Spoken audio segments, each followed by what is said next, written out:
연약한 저희를 도우시는 사랑의 하나님 감사합니다. 오늘도 연약한 모습으로 눈을 떴습니다.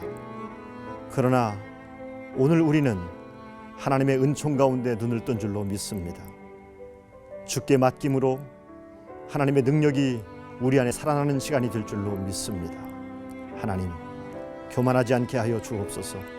스스로 인생의 주인 되지 않게 하여 주옵시고 우리의 모든 짐들을 주께 맡기는 저희들 되게 하여 주옵소서. 하나님께 맡기는 것이 우리 인생의 가장 큰 지혜임을 깨닫게 하시고 맡길 때 하나님의 능력을 공급받을 줄로 믿습니다. 성령이여, 오늘도 주께 맡기며 시작하는 하루에 은총을 허락하여 주셔서 연약함이 아니라 하나님의 권능이 드러나는 시간이 되게 하여 주옵소서. 예수님 이름으로 간절히 기도드립니다. 아멘.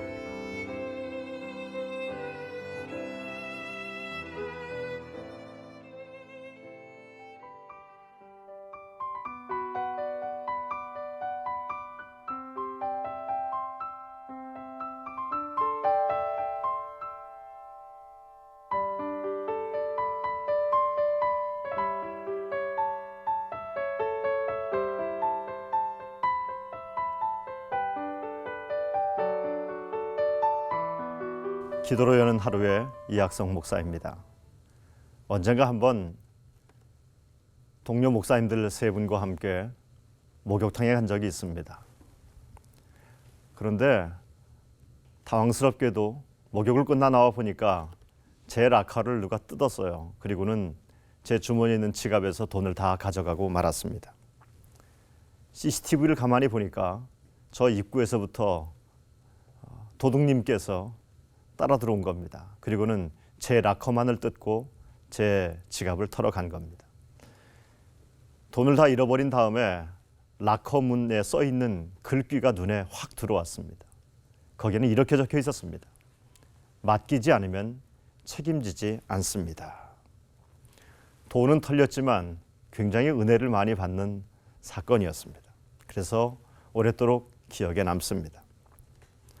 다윗은 맡기는 것이 얼마나 소중한지 이치를 알았던 사람이었습니다. 여러분, 하나님께 여러분의 삶을 맡길 수 있게 되기를 간절히 바랍니다. 그러면 도대체 맡긴다는 게 무슨 의미가 있겠습니까? 보관할 능력이 없는 사람에게 우리의 소중한 것을 맡길 수 없습니다. 어린아이에게 귀중품을 맡길 수 없는 이치와 마찬가지입니다. 우리가 누군가에게 무엇을 맡긴다는 것은 이것을 맡아줄 사람이 능력이 있다는 것을 의미합니다. 특별히 하나님은 우리의 주인이십니다. 그래서 우리의 생사화복을 주관하시고 인류의 역사를 통치하시고 움직이시는 분이십니다.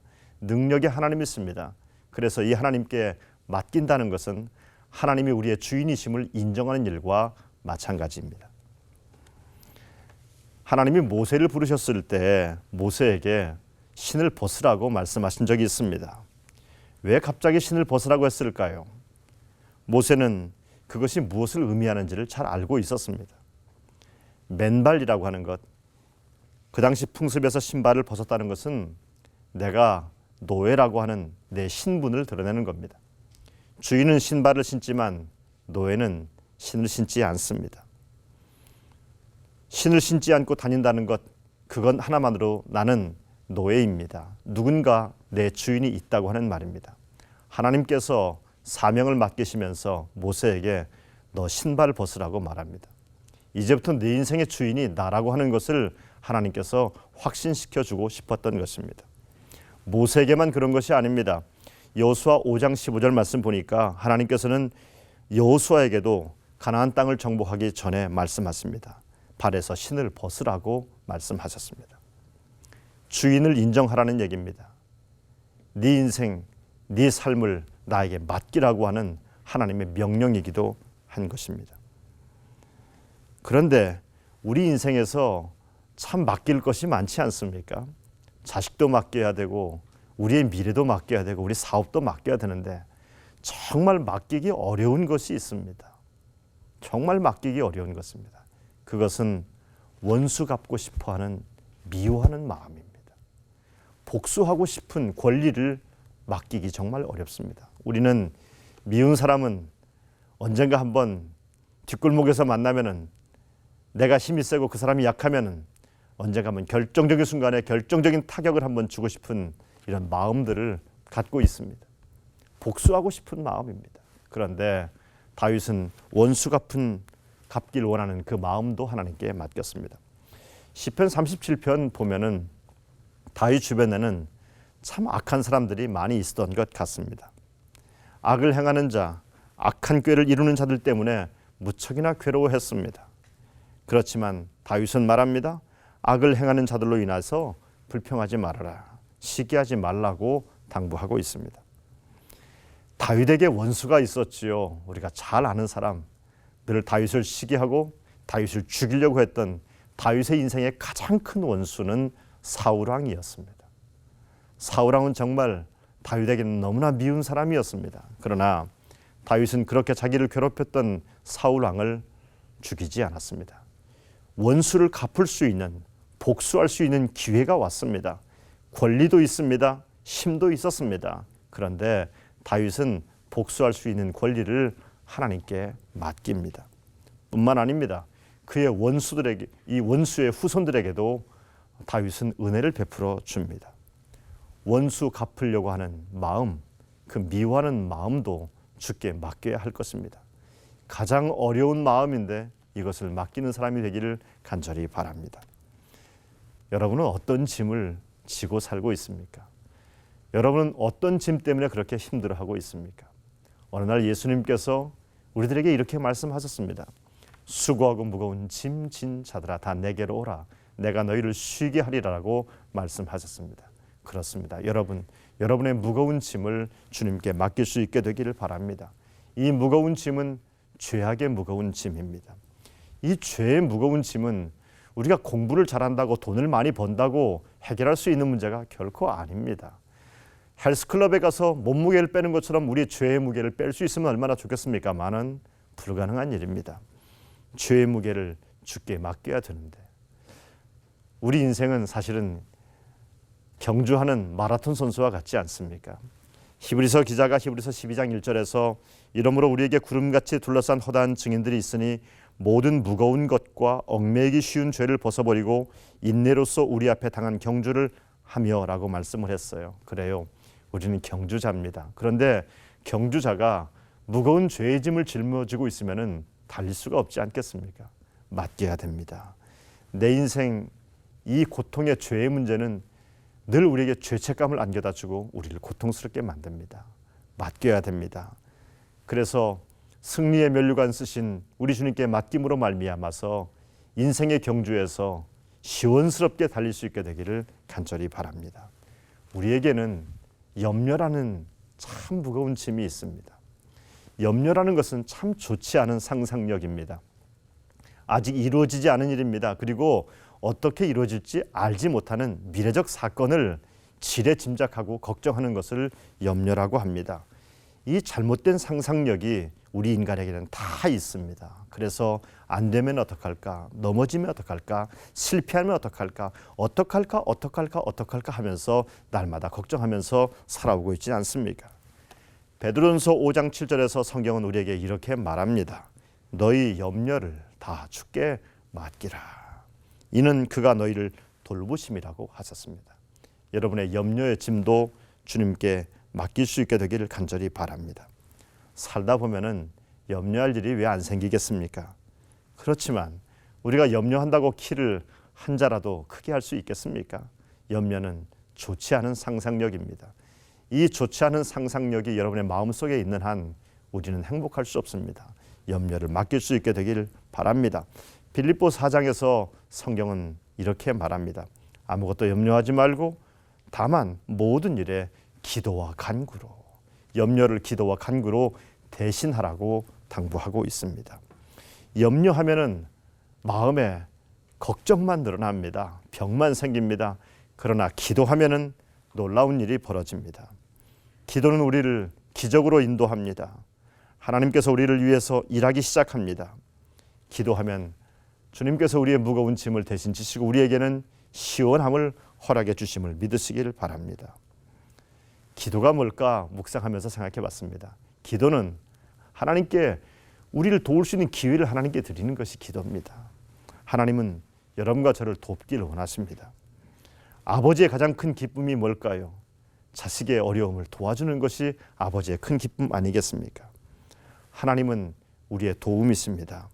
다윗이 기도할 때 하나님은 다윗을 도와주셨습니다. 그리고 다윗을 악인들의 손에서부터 건져주셨습니다.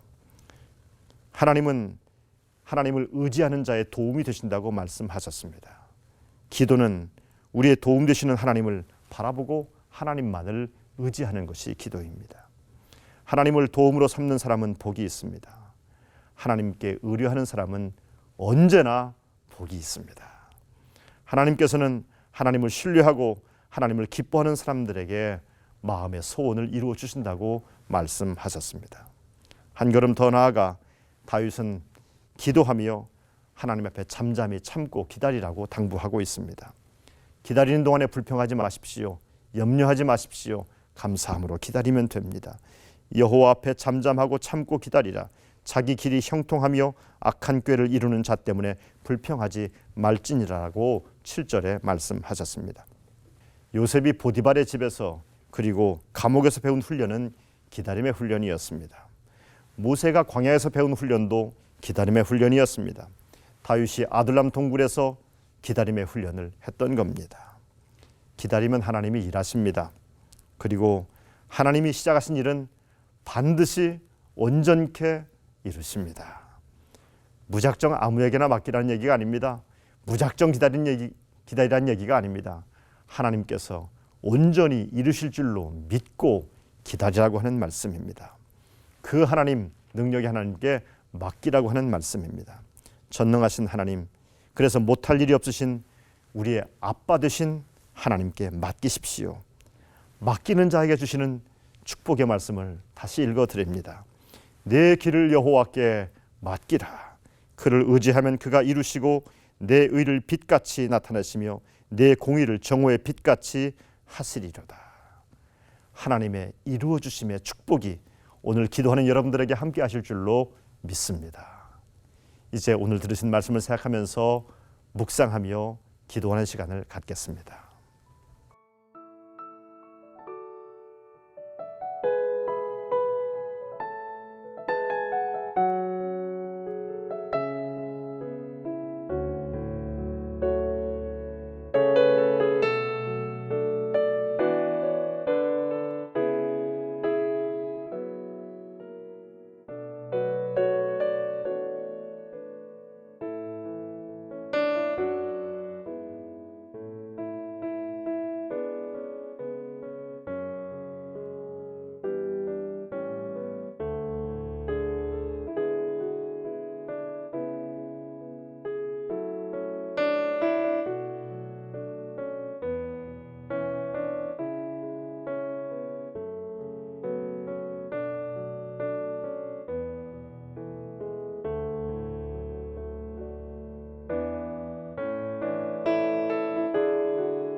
우리 인생의 주인 되시는 하나님 아버지, 아둔하고 교만하여 인생의 주인이 자기 자신인 줄 알고 살아온 저희를 불쌍히 여겨 주옵소서. 내가 주인 되어 살아왔던 많은 시간들을 주께 회개합니다. 내가 주인 되어서 싫은 사람 미워하고 나를 힘들게 한 사람에게 복수하며 내 마음 시원할 때까지 분풀이하며 미움으로 미움을 낳으며 살아왔던 저희를 불쌍히 여겨 주옵소서. 복수로 또 복수를 부르며 살아왔던 저희들입니다. 이제 내 인생의 주인 되신 하나님께 미움도 원망도 맡깁니다. 복수하고 싶은 마음도 맡깁니다.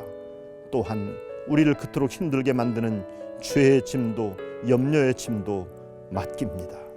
십자가에서 우리의 짐을 대신 져주신 주님의 보혈의 능력으로 살게 하여 주옵소서. 주께 맡김으로 하나님의 이루어 주심을 경험하기를 원합니다. 의를 빛같이 나타나시며 공의를 정오의 빛같이 하시옵소서. 예수님의 이름으로 기도드립니다. 아멘.